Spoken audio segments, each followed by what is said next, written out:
Can't believe that I've been woodworking now for over 50 years. And in that time, I've made just about every mistake you can imagine. And a few of those I don't even want to talk about. If I could go back and give 13-year-old Steve some advice, the young lad building his first workbench in an old wash house, it would sound something like this. I'm going to give you my 20 lessons I've learned in woodworking. The kind you'll actually remember. For beginners or even seasoned woodworkers.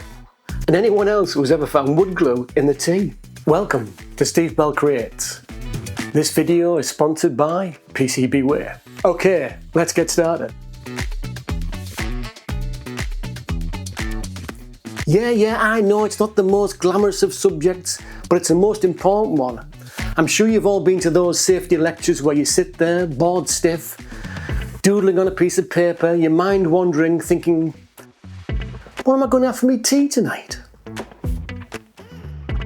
But the one thing I'm really grateful for is the respect I've always had for safety. Woodworking is great fun, but believe me, it can be dangerous if you're not careful. The table saw doesn't care if you're having a good day. It's only concerned in cutting things, including you, if you don't pay attention. Here's a quick checklist of the things I like to stick to. First up, it's safety glasses, because sawdust in your eyes is guaranteed a bad day.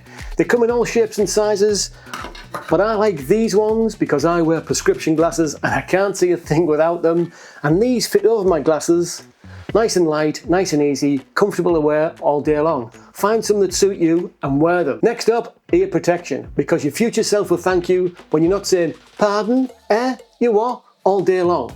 Again, they come in all sorts of different sizes and different ranges. These are bog standard ear muffs, keep everything out. If you want to get a little bit fancier, you can get somewhere you can play some nice music or listen to a podcast in your headphones. And if you don't like the big heavy ones, you can always get some of the nice posh in-ear ones, work really good. Don't forget, look after these ears. Next up, dust masks, because lungs are definitely not optional. I like these ones from Trend because when I wear them, they don't steam up my glasses, which is an absolute bonus. Remember, get them, use them. Next up, dust extraction. Now you don't need a beast of a machine like this, but anything you get that helps cut down on dust, that's fantastic. Even a shop vac makes a big difference, and if you're going to route something like a big piece of MDF, you can always go outside to do it.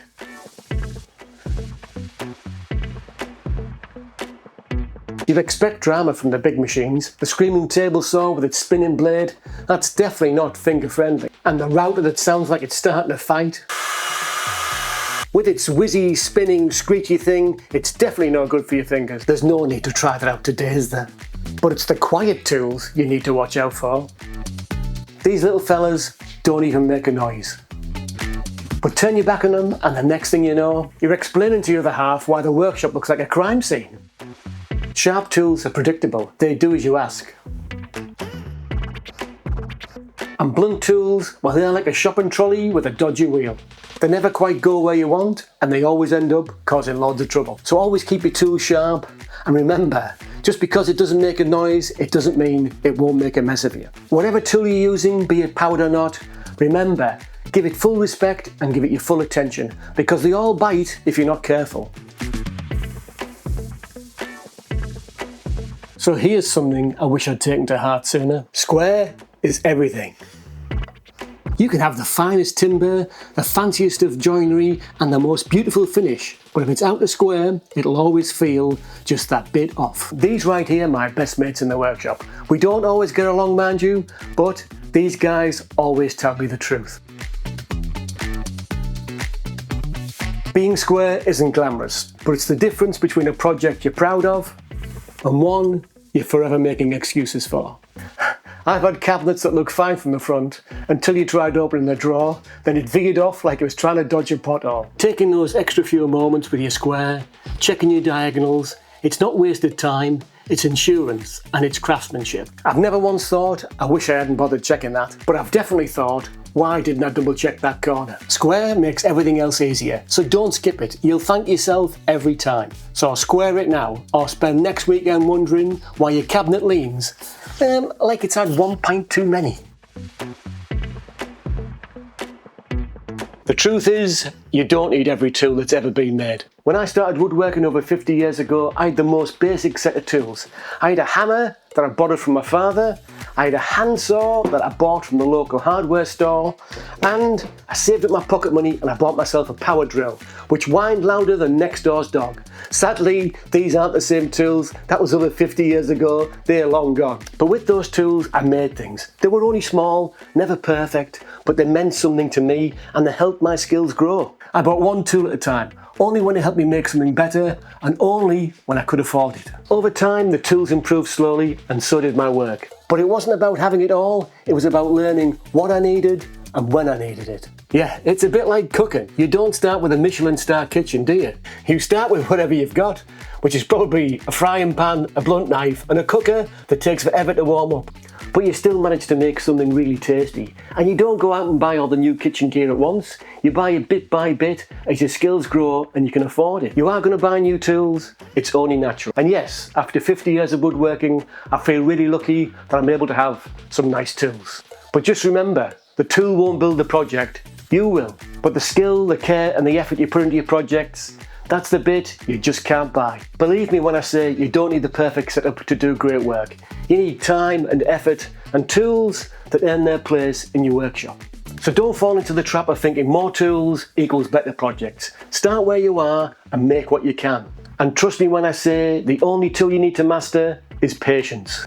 So no, you don't need every tool ever made. You can do a lot with a little. Trust me, I've done it.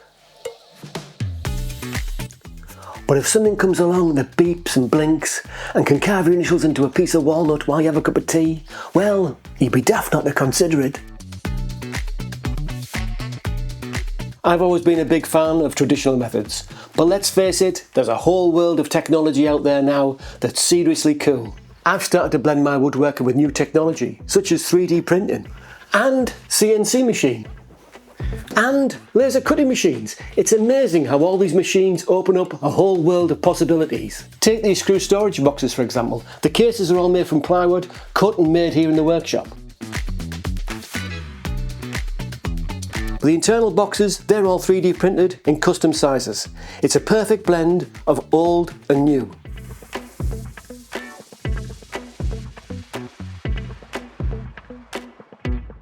Tech like this doesn't replace craftsmanship, it complements it. It helps to solve everyday problems in clever, satisfying ways. Speaking of new technologies, I want to say a big thank you to PCB for sponsoring this video. They have a range of services for woodworkers and makers that help take their projects to the next level. They have a super easy to use website and offer a range of services such as CNC machining, 3D printing, sheet metal fabrication and injection moulding. You just upload your files, choose your materials and finishes, they will make it and deliver it to your door, and it's all backed up by great customer services. So, if you're curious about how new technologies can help me do woodworking, check out the link in my description below. Thanks PCB. So whether it's a jig, a bracket or just a box for your screws, check out some modern tools.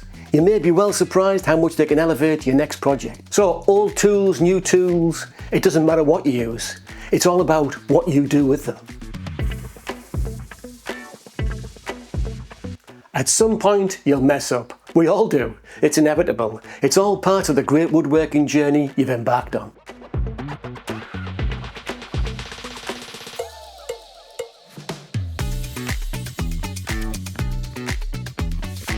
You're definitely going to cut the wrong line at some point. So far, I've never had to scrap a whole project, but I have had to change direction, adjust designs and work around mistakes. Most of the time it was because I was rushed or I wasn't thinking things through properly. Mistakes don't mean failure, they mean growth. And every time you recover from one, your skills will improve. So often those little detours will teach you more about your skills and yourself than the original plan ever would. And never fear making mistakes. And remember, the only real mistake is thinking you're not allowed to make any. You may have heard the saying, measure twice, cut once, and then measure again. I can't tell you how many times I've measured, cut, and then had to cut again because I was 10mm out and I swore I checked it. Sometimes it's the tape measure. Sometimes it's your brain thinking 380 instead of 830. And it's always fixable unless this is your last piece of timber. And yes, I've been there too, having to perform a joinery miracle to hide it. So, double check, walk away, come back and check it again. Remember, double check it now, or be prepared to say, it was always meant to be that way. Okay, I'll admit it, when I first started, I didn't think lighting mattered that much. After all, the wood was there, the tools were there, right? But bad lighting just makes everything so much harder. You just can't see the details in dim light. And believe me, when you're trying to make a precise cut or see the grain patterns, poor lighting can ruin your whole day. Good lighting isn't just nice, it's absolutely necessary. By making sure your workspace is well lit, you'll work faster, cleaner, and you'll make fewer mistakes. And you'll never make straight cuts in the dark. I know, because I've tried.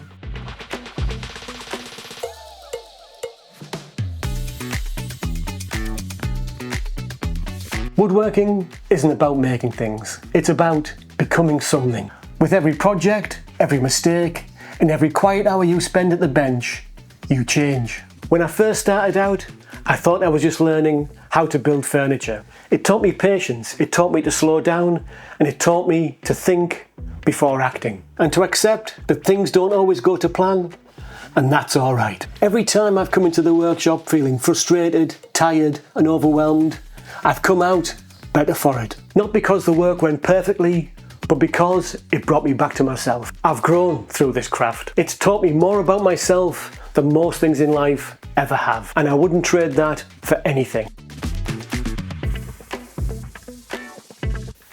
Now I get it, sometimes you're in the middle of something and you don't just want to stop and tidy up. But trust me, a clean workspace makes all the difference. Believe me, I used to be the guy that left his tools everywhere.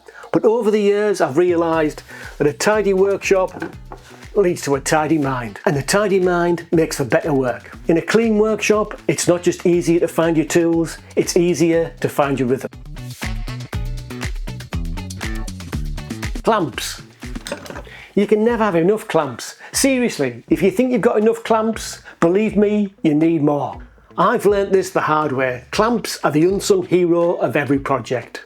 Glue-ups without them, a total disaster. With them, perfect every time. Well, not really perfect every time, but almost. So, clamps. When in doubt, grab another one. You'll definitely thank me. Yeah, sanding, I know. It doesn't exactly scream excitement, does it? And according to YouTube, it's the one thing woodworkers hate the most. It's not glamorous and it's dusty and repetitive, but it's exactly where your project starts to shine. You've built something solid, now it's time to make it feel like something special. With soft edges and smooth surfaces, it's almost like the wood saying, go on then, give us a little polish. It's where your project turns from shed project to showpiece. Miss a spot and it'll glare at you forever. But just give it some time and it's like the wood rewards all your efforts. I find there's something very peaceful about sanding. It's slow and thoughtful, a bit like meditation, but with more dust and a better end result. Take your time, put on some music, and let your hands do the thinking. Sanding isn't glamorous, but it's where the magic really lives.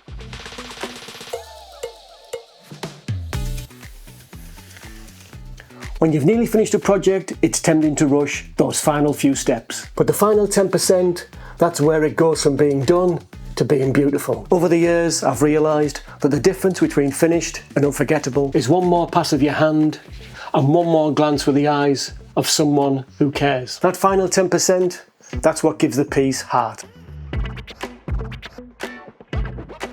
When I first started out, I didn't have a style. I was just trying to build something that didn't fall over. I copied ideas from books and borrowed ideas from magazines. And sometimes I made things up as I went along. I didn't set out to have a signature style, but over time, it just happened. The way I shape edges and the type of finish I reach for. The way I design joints and legs. And even the projects I'm drawn to. It just feels like me. You don't need to worry about finding your style. It will find you. So don't stress about being original or finding your own voice straight away. Just make things and keep keep showing up. The more you build, your hands and eyes make choices that feel just right for you. And those little choices, well, that's your style sneaking in. Your style is already waiting for you. It just needs you to keep on making. And bit by bit, your work stops looking like someone else's. There's a strange pressure that creeps into woodworking, especially when you spend time online. You start thinking that your projects need to be clever, impressive, or heaven forbid, trending. It's all too easy to fall into the trap of building what you think you should make. The kind of projects that look good on Instagram or rack up the views on YouTube. But the best projects I've made, they weren't flashy, they were just things I fancied having a go at. Like this little tea box that I made for my wife. No one needed one and she didn't ask for it. But I wanted to try inlays and this felt like a great excuse. In fact, my wife Sally was so surprised when I gave her the tea box. But she uses that tea box every single day. And it has pride of place in our kitchen. When you make something because it's tugging at you, because you're curious or inspired, it doesn't matter how perfect it turns out. You just enjoy the process. You learn a few things and you make something that feels like yours. So by all means, learn from the pros. Make things from plans. But now and then, let your curiosity wander. And let a little curiosity lead the way. So forget all the likes and make something you like. It took me years to realise that woodworking isn't about the build, it's about how you build. You see, every workshop has its own rhythm. Some mornings I get in here, I put the music on and I stand at the bench with a cup of tea before I even touch a tool. There's a fly in here. Other days I'm halfway through sanding before I even realise that I forgot the tea. That's when I know I've got carried away. It's not a race, it's a rhythm. One day it's full speed ahead and the next day it's stare at a piece of wood for 20 minutes, giving it a good thinking about. That's still working, by the way. So don't worry if you're not moving at the lightning speed. If your day starts with 2 cups of tea and a wander around the bench, you're not being slow, you're just warming up. Find your own pace and don't rush to match anyone else's. The joy is in the doing and not the finishing. You've spent hours on that piece. Care, thought and effort. And maybe there's even some sanding dust in your tea. You've earned the right to feel proud of it. I used to brush it off when people asked about it and say something like, oh it's just something that I put together. But the truth is, it mattered to me. I put time and care into building it. It's not about boasting, it's about sharing what you've made. And there's a joy in showing something you've crafted from start to finish. So if somebody asks, did you make that? Say yes and tell them the story behind the piece. You never know who you might inspire.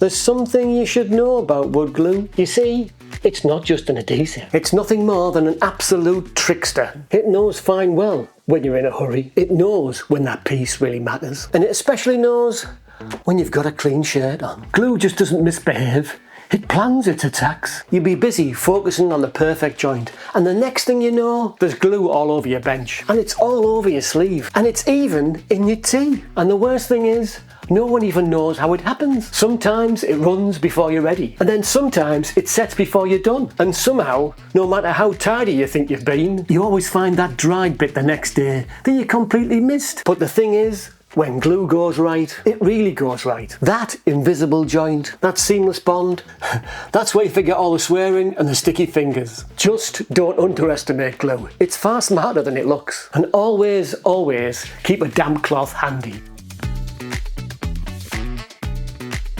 I've put off certain builds for years, telling myself I just wasn't ready, that I just didn't have the skills. But those are the projects that push you and grow you and teach you the most. There's one project in particular I've always avoided, a lounge chair. Don't ask me why, I think I convinced myself it was too complicated, too many angles and too much shaping. And I've been putting it off year after year. And here's the truth, the longer you put it off, the bigger the fear grows. And most of the time, the only way to get past it is to just start.